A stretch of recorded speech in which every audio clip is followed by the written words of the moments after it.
Thank you for the introduction. Thank you for the organization of this so nice workshop. It's a very nice place. I would like to speak about wave propagation in cracks architecture at metamaterials, and I acknowledge my co-workers Benjamin Gumin and Jean-Luc Zanzner. Now, I don't know if it works. No, it doesn't work. Like that.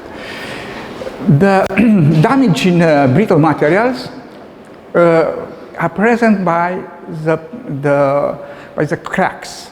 The cracks are orientated, and they are we can see them at all the scales. Here is a micro scale. Here you have a fault gauge, and here also you have some dynamic experiment given by impact. Here, I don't not see, they are parallel, and here the cracks are radial. And that's to say that my initial motivation was about how to model earthquakes, how to model damage around faults, or how to model damage in ceramics. This is for the military reasons. But at the end, I asked myself, why damage is always a bad thing?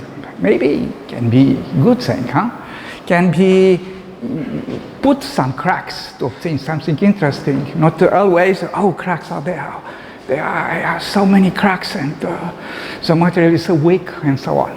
And maybe we can imagine something which is, I call it, crack is beautiful, instead of no crack is beautiful as before. And maybe I will try, I am at the beginning at this kind of thinking, but I will try to convince you. There are two types of mechanical models. What I called the cracked solid. Cracked solid, it is a homogeneous isotropic solid where we put cracks. As simple as that. That you have a geometric heterogeneity, but you have a material homogeneity and anisotropy. But since the cracks, the geometry is not isotropic, at the end you have always a global isotropy, a lost global isotropy, and you don't have homogeneity either. The other type of models, which is called micromechanics-based damage model, where the cracks are included in the model using a lot of micromechanics. And there we speak about geometric homogeneity, but a material heterogeneity, a material anisotropy. At the end, both of them want to explain the same thing, but they are using very, very different tools.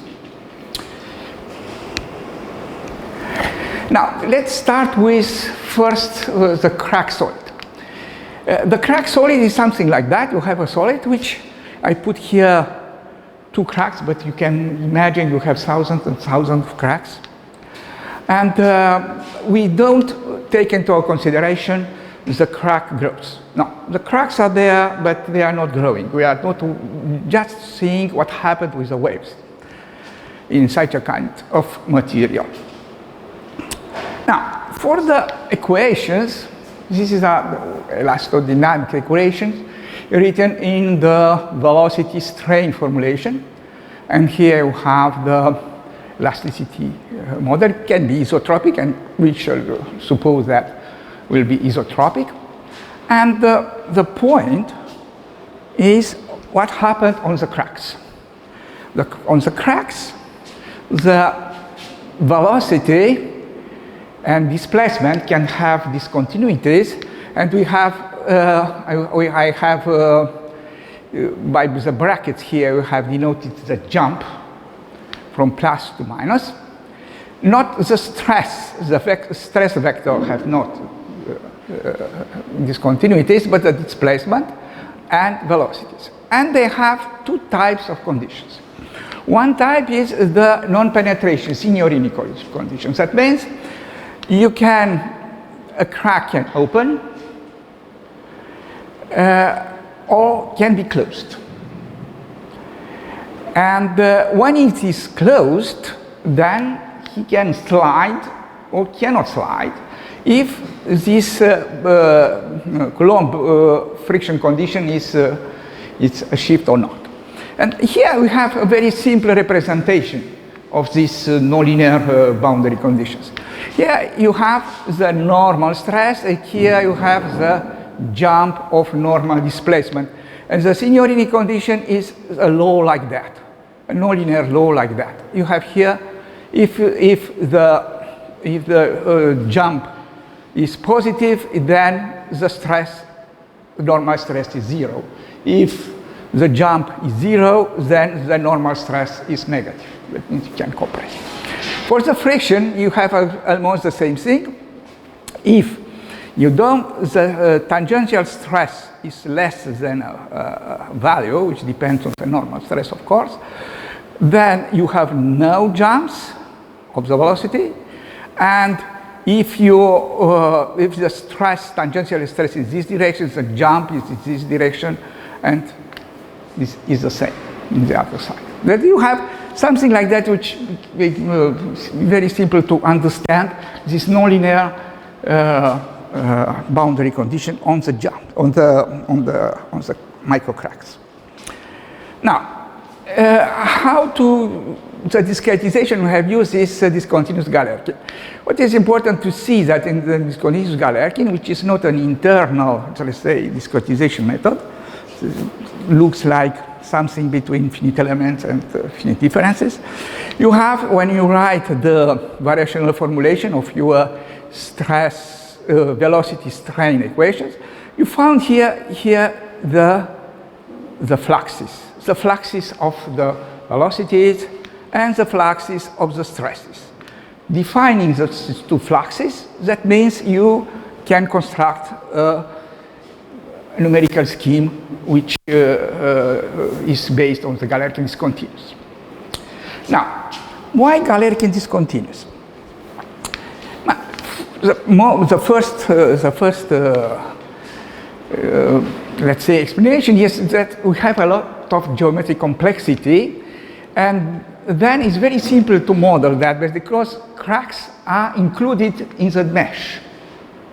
That means you just to have the crack on a mesh, and you have to have a discontinuity or not. If you have a discontinuity, it's a crack. You don't have a discontinuity, it's not a crack. It's as simple as that. The other reason is for intensive computation, it is a very, very simple parallelization. You don't have to have Schwarz method and so on. Everything is very simple. And for the nonlinear laws, we shall see how to use the Upwind's choice of the numerical flux. Let's see. For the time discretization, it is Leapfrog scheme. That means one will find the velocity. After the velocity, we find the strain. With the strain, find the stresses, and so on. It's a classical, let's say. We can use another one. I want to focus a little to say something about how to solve this nonlinear condition on the cracks, because there are so many and you have to do it very fast. And here what I call the Riemann problem. Maybe you are used about that. Here you have the space, here you have the time. Here you have the old values, and here you have the new values. And here the space is nothing else. Is S is a normal of the triangle on the edge between two tetrahedra which contains the cracks. And if you are doing that, you know that only the stresses are the same. The displacement and the velocity can have jumps. And here velocity, stresses, and so on can stand either for normal stresses, either for tangential stresses, or normal velocity or tangential velocities. And this will change from each case from the other. E is not Young modulus. Now, and if you are doing what is called this Riemann problem, you obtain, let's say, a relationship, a linear relationship between the stresses and the jump of the velocities, which is written like that. And then what we can do for the contact problem is something like that.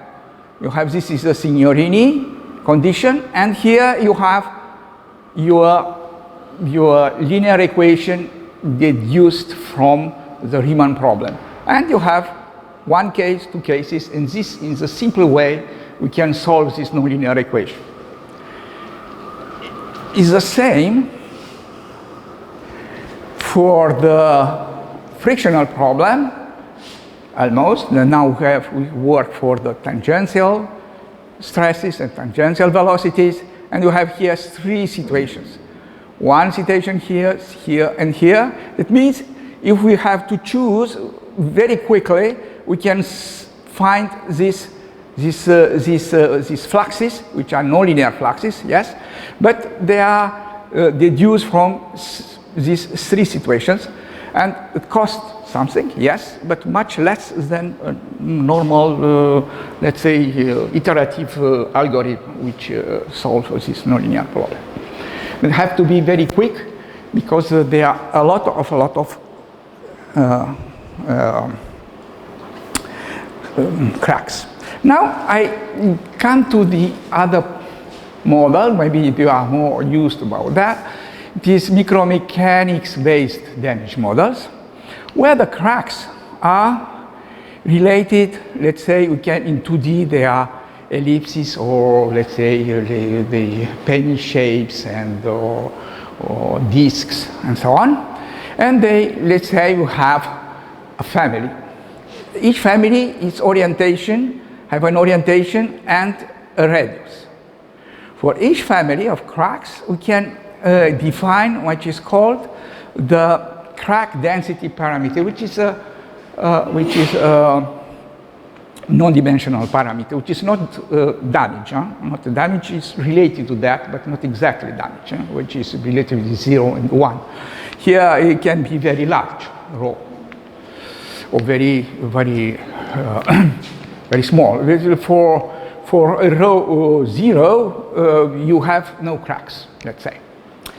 And this crack density parameter say how many cracks are in a volume, how many cracks are in a volume related to their radius. Say that the radius, the number of cracks, at unity of U volume will give you this crack density parameter, which is rather classical. But now I want to point out this old model which belong to Gamborotta and Lagomorsino, which is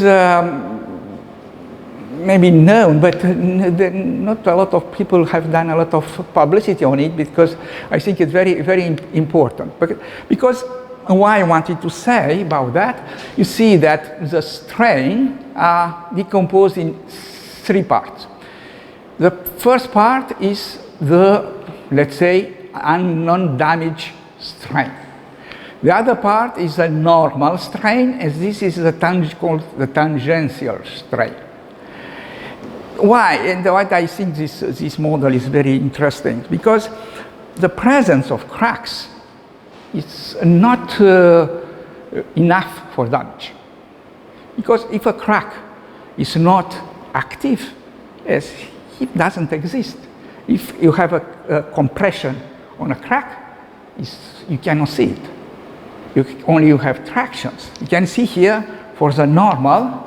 You can here if you have compression on this crack, this is a positive part, this term is 0. If you have a crack, you have a slip. You can slip or cannot have slip. And you can have slip when the friction, the tangential stress is enough to have more than coefficient friction and the normal stress. You have friction or you don't have. You don't have friction, the crack is thick and it doesn't exist, it's not active. And this is very interesting to see that these two things which were present in the model of Gamborotta and Langoni was not so used. A lot of attention was done on these functions. And there are hundreds of papers, thousands of papers. What is the function have to put here as a function of the crack density? There are so many models. But I want to point out this model, which is, my opinion, not so well. No. Now I would want to do some numerical simulations. And to see here, first of all, for the radial waves in a with parallel cracks. First of all, we consider the cracked model. Now here we have a blast. Here we have the case without any cracks. Here you have some cracks, but larger. Here you have 6 cracks, 60 cracks, smaller, and 500 cracks, smaller and smaller.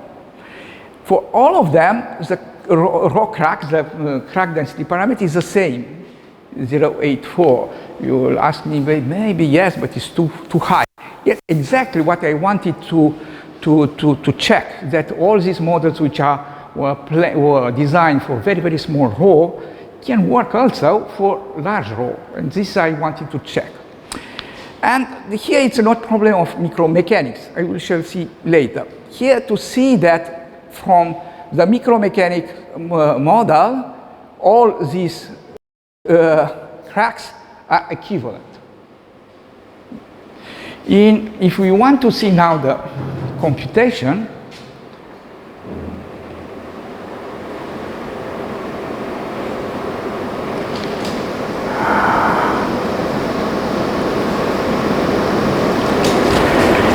here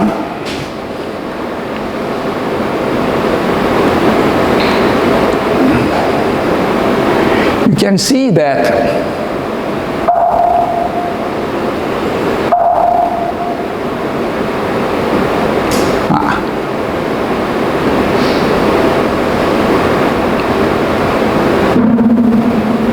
what I want to say, you have a blast. When you have a blast, at the beginning, it is a compression. When coming from here, this compression wave is transmitted in a traction wave.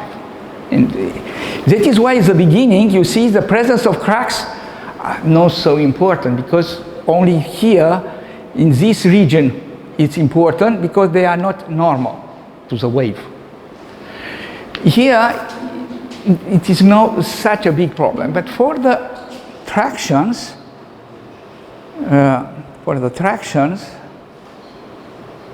the situation is very different. And we'll see that the 3 models give very different situations. Now,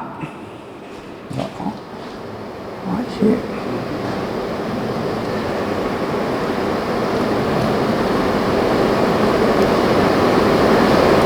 Now, the other model, which is called, now we want to compare the no cracks, 500 cracks, and 2 mechanical based models. One is NIC, this non-interactive cracks, Kachanov model, and this is differential model. And to see what we have,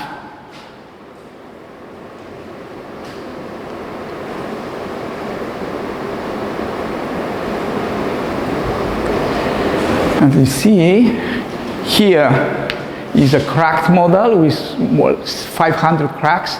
Here they are at the beginning, almost no differences in these small differences on this. And after that, you can see that more close to the more close to the crack model was the differential model, because it stopped the wave coming back.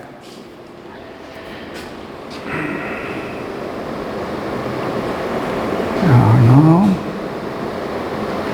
Okay.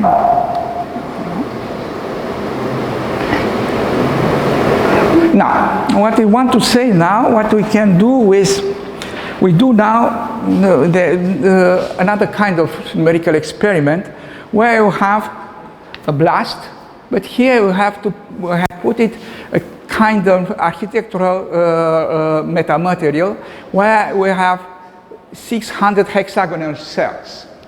And I have a blast here, anti-plane. And what you see here, this is the energy without any cracks, and the energy without the cracks, with the cracks. And you can see that almost 60% of the energy is dissipated in the wave, in the friction. And this is an interesting thing about that. And more than that, we can see that there are what I call at the end what is called the wedge configurations. The wedge, that means that the cracks are, let's say, give a deformation which is permanent. And as a crack, as a cork which is given in we put it in a bottle, it is wedged in the bottle, and you have some of energy which is included in, it is not decompted as dissipated energy, but it's included in the elastic energy.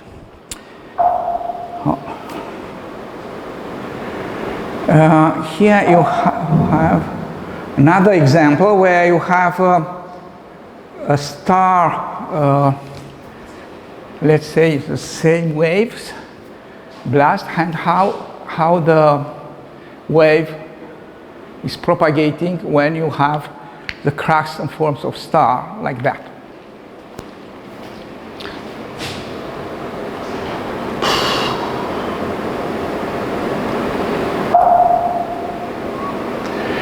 Now we have, this is, you'll say yes, 60%, but it's in a special case, the anti-plane.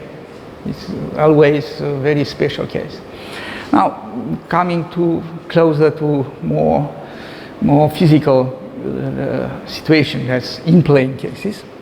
And now here you have the same 624 hexagonal cells with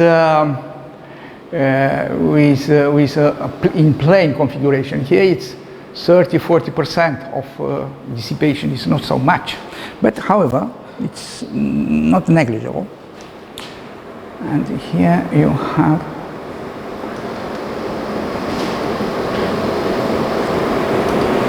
have the waves, which are on the left is no cracks, on the right is cracks, and you can see at the end this wedge configuration. And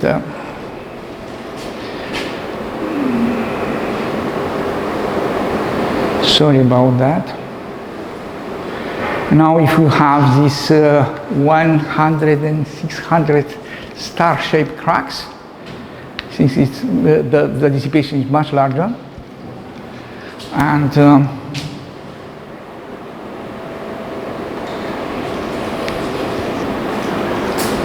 the waves are like that.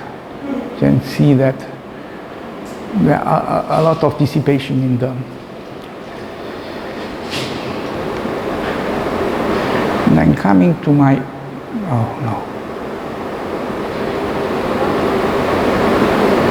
to my conclusion about the crack model. Crack model is useful for upscaling and include what is important, this ratio between microcrack lengths and wavelengths. And you can see this example where you have the same wave, what happened when you have the same wavelengths with different lengths of cracks. The micromechanics model works surprisingly, unexpectedly well for large crack density parameters, but we cannot expect to include the ratio between the micro crack lengths and the wavelengths. And so for architectural metamaterials, we can see that a large number of cracks can dissipate an important part of the blast energy. Now it's very difficult to evaluate what part of the potential energy is stored in what I call this wedge configuration, and also how to recover this initial shape, that means from this final wedge configuration. And the problem which I started before, are cracks useful, and how to design cracks distribution to maximize this dissipation of energy, and how to imagine new materials which can recover the shape. Also by this, let's say, when we can take out this wedge configuration, as we can see when you have a cork which take out from the bottle, it is undeformed, undamaged. Exactly like what we think we can do here. Thank you for your attention.